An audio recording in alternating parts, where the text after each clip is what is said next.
Hi ಎಲ್ರಿಗೂ ನಮಸ್ಕಾರ. ನಮ್ಮ ಫೇಸ್ ಮೇಲೆ ಡಾರ್ಕ್ ಸ್ಪಾಟ್ಸ್ ಅಥವಾ ಕಪ್ಪು ಕಲೆ ಬಿಟ್ಟು ಈ ರೀತಿಯಾದ ಮಚ್ಚೆಗಳು ಅಥವಾ ಬರ್ತ್ ಮಾರ್ಕ್ಸ್ ಅಥವಾ ಮೋಲ್ ಅಂತ ಏನು ಹೇಳ್ತೀವೋ ಅದನ್ನು ಈ ರೀತಿ ಹೇಗೆ ತುಂಬ ಬ್ಯೂಟಿಫುಲ್ ಆಗಿ 100% ಕವರ್ ಮಾಡ್ಬೋದು ಅಂತ ಈ ವಿಡಿಯೋದಲ್ಲಿ ತಿಳ್ಕೊಳ್ಳೋಣ. ವಿಡಿಯೋನ ಪೂರ್ತಿ ನೋಡಿ. ನಾನು ನಿಮ್ಮ Preethi. Welcome to love's makeup Kannada. ಈ ರೀತಿಯಾದ ಬ್ಲ್ಯಾಕ್ ಮೋಲ್ ನಮ್ಮ ಫೇಸ್ ಮೇಲೆ ಇದ್ದಾಗ ನಮ್ಮ ಆರೆಂಜ್ ಕಲರ್ ಕರೆಕ್ಟರ್ ಇಂದ ಇದನ್ನ ಹೈಡ್ ಮಾಡೋದಿಕ್ಕೆ ಆಗೋದಿಲ್ಲ. ಫಸ್ಟ್ ನಾನಿಲ್ಲಿ ಪ್ರೈಮರ್ನ ನನ್ನ ಮೋಲ್ ಮೇಲೆ ಅದೇ ರೀತಿ ನನ್ನ ಆಲ್ ಓವರ್ ದ ಫೇಸ್ ಇದನ್ನ ನೀಟಾಗಿ ಹಚ್ಚಿ ಬ್ಲೆಂಡ್ ಮಾಡ್ಕೋತೀನಿ. ಈ ರೀತಿ ಮಾಡೋದ್ರಿಂದ ನಮ್ಮ ಮಾರ್ಕ್ಸ್ ಬಂದು ಅಥವಾ ಈ ರೀತಿ ಮಚ್ಚೆಗಳು ಬಂದು ಸ್ವಲ್ಪ ಬ್ಲರ್ ಮಾಡೋದಿಕ್ಕೆ ಹೆಲ್ಪ್ ಮಾಡತ್ತೆ. ಇದನ್ನ ಈ ರೀತಿ ನೀಟಾಗಿ ಅಪ್ಲೈ ಮಾಡ್ಕೊಂಡಿದ ನಂತರ ನಾನಿಲ್ಲಿ ಕಲರ್ ಕರೆಕ್ಷನ್ ಅನ್ನ ಮಾಡ್ಕೋತೀನಿ. ಇಲ್ಲಿ ನಾವು ಆರೆಂಜ್ ಕಲರ್ ಕರೆಕ್ಟರ್ನ ಯೂಸ್ ಮಾಡಬಾರ್ದು. ಈ ರೀತಿ ಒಂದು ರೆಡ್ ಅಥವಾ ರೆಡ್ಡಿಶ್ ಆರೆಂಜ್ ಇರುವಂತಹ ಕರೆಕ್ಟರ್ನ ಇಲ್ಲಿ ಯೂಸ್ ಮಾಡಬೇಕಾಗತ್ತೆ. ಇದೇ ಬಂದು ಒಂದು ಮೇನ್ ಟ್ರಿಕ್ ಅಂತ ಹೇಳ್ಬೋದು. ಇಲ್ಲಿ ಹೀಗೆ ನಾನು ಫಿಂಗರ್ ಟಿಪ್ನಲ್ಲಿ ಪ್ರಾಡಕ್ಟನ್ನು ತಗೊಂಡು ಈ ರೀತಿ ನನ್ನ ಫಿಂಗರ್ ಟಿಪ್ಪಲ್ಲೇ ಇದನ್ನು ಬ್ಲೆಂಡ್ ಮಾಡ್ಕೋತೀನಿ ಒಂದು ಫುಲ್ ಕವರೇಜ್ಗೋಸ್ಕರ.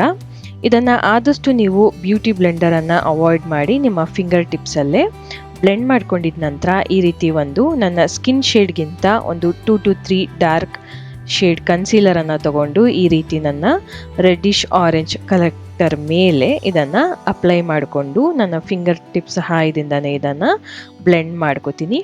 ಈ ರೀತಿ ಮಾಡೋದ್ರಿಂದ ಕರೆಕ್ಟರ್ ಬಂದು ನ್ಯೂಟ್ರಲೈಸ್ ಮಾಡೋದಿಕ್ಕೆ ಹೆಲ್ಪ್ ಮಾಡುತ್ತೆ. ಇದನ್ನ ಈಗ 1 ಮಿನಿಟ್ ನಾವು ಸೆಟ್ ಆಗೋದಿಕ್ಕೆ ಬಿಡೋಣ. ನಂತರ ನಾನಿಲ್ಲಿ ಫೌಂಡೇಶನ್ ಅನ್ನ ಯೂಸ್ ಮಾಡ್ತಾ ಇದ್ದೀನಿ. ಇಲ್ಲಿ ನಾನು ಫಾರೆವರ್ 52 ಅವರ ಪೀಕ್ಯಾನ್ ಫೌಂಡೇಶನ್ ಅನ್ನ ಯೂಸ್ ಮಾಡ್ತಾ ಇದ್ದೀನಿ. ಈ ರೀತಿ ನಾವು ಫಸ್ಟು ಡಾರ್ಕ್ ಸ್ಪಾಟ್ ಅಥವಾ ಈ ಒಂದು ಮೋಲ್ ಮಚ್ಚೆಗಳನ್ನು ಈ ರೀತಿ ಕರೆಕ್ಟ್ ಮಾಡಿಕೊಂಡು ನಂತರ ನಾವು ಫೌಂಡೇಶನನ್ನು ಅಪ್ಲೈ ಮಾಡೋದ್ರಿಂದ ನಮಗೆ ಯಾವುದೇ ರೀತಿ ಡಾರ್ಕ್ ಮಾರ್ಕ್ ಬಂದು ಕಾಣಿಸೋದಿಲ್ಲ. ಇಲ್ಲಿ ನೀವು ನೋಡ್ತಾ ಇರೋ ಹಾಗೆ ನಾನು ಬ್ಯೂಟಿ ಸ್ಪಂಜಲ್ಲಿ ಕೂಡ ಈ ಫೌಂಡೇಶನನ್ನು ತಗೊಂಡು ನಂತರ ನಾನು ಈ ರೀತಿ ಬ್ಲೆಂಡ್ ಮಾಡ್ತಾ ಹೋಗ್ತೀನಿ. ಈ ರೀತಿ ಮಾಡೋದ್ರಿಂದ ನಮಗೆ ಫೌಂಡೇಶನ್ ಬಂದು ಎಕ್ಸ್ಟ್ರಾ ಕವರೇಜ್ ಕೊಡೋದಕ್ಕೆ ಹೆಲ್ಪ್ ಮಾಡುತ್ತೆ. ನಂತರ ನಾನಿಲ್ಲಿ ಇದನ್ನು ಪೌಡರಿಂದ ಸೆಟ್ ಕೂಡ ಮಾಡ್ಕೋತಾ ಇದ್ದೀನಿ. ಇಲ್ಲಿ ನಾವು ಫಸ್ಟು ರೆಡ್ಡಿಶ್ ಆರೆಂಜ್ ಕರೆಕ್ಟರಿಂದ ಇದನ್ನು ಸೆಟ್ ಮಾಡಿಕೊಂಡು ನಂತರ ನಾವು ಫೌಂಡೇಶನ್ ಹಾಗೆ ಪೌಡರ್ ಹಚ್ಚೋದ್ರಿಂದ ಒಂದು ಗುಡ್ ಕವರೇಜನ್ನು ನಮ್ಮ ಮಾರ್ಕ್ ಕವರ್ ಮಾಡೋದಕ್ಕೆ ಕೊಡತ್ತೆ.